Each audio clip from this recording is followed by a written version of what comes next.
Bienvenue sur Azimut, le podcast de l'orientation proposé par les spécialistes des études supérieures. Vous écoutez un épisode du thème « La réforme du bac et le choix des spécialités ». Dans cet épisode, nous allons aborder la spécialité physique-chimie. Dans le cadre de la réforme du bac général, les élèves de seconde doivent choisir avant l'entrée en classe de première 3 enseignements de spécialité parmi les 13 proposés. La spécialité physique-chimie, qui fait partie d'une de ces 13 spécialités, s'adresse aux élèves qui aiment comprendre les lois du monde qui les entoure et qui souhaitent approfondir cet enseignement commun suivi en seconde.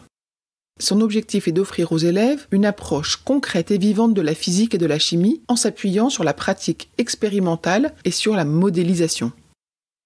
Alors, quel est le programme de la spécialité physique-chimie en classe de première et de terminale ? Le programme est divisé en 4 thèmes qui portent sur les notions suivantes. La constitution et la transformation de la matière, le mouvement et les interactions, l'énergie avec son aspect conversion et transfert, et puis la notion des ondes et des signaux.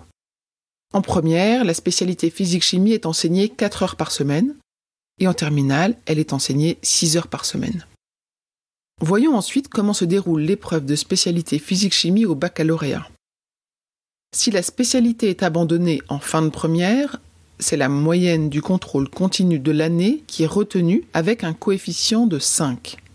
Si la spécialité est maintenue jusqu'en terminale, l'évaluation se compose d'une épreuve écrite de 4 heures avec un coefficient de 16. Avec cette spécialité physique-chimie, voyons quelles sont les poursuites d'études envisageables. La spécialité physique-chimie est fortement recommandée pour rejoindre une filière à dominante scientifique après le bac. Alors par exemple, c'est le cas pour les classes préparatoires scientifiques maths, physique, sciences de l'ingénieur, les MPSI, ou bien les PCSI, c'est-à-dire les physique-chimie, sciences de l'ingénieur. C'est également le cas pour biologie, chimie, physique et sciences de la Terre, les BCPST, ou enfin pour une prépa physique et sciences de l'ingénieur, soit les PSI. C'est également recommandé pour les écoles d'ingénieurs post-bac, comme l'Institut national des sciences appliquées, appelé plus souvent les INSA, ou encore ECE ou ESILV, qui sont des écoles d'ingénieurs généralistes post-bac, ou pourquoi pas l'UTC, qui est l'Université technologique de Compiègne.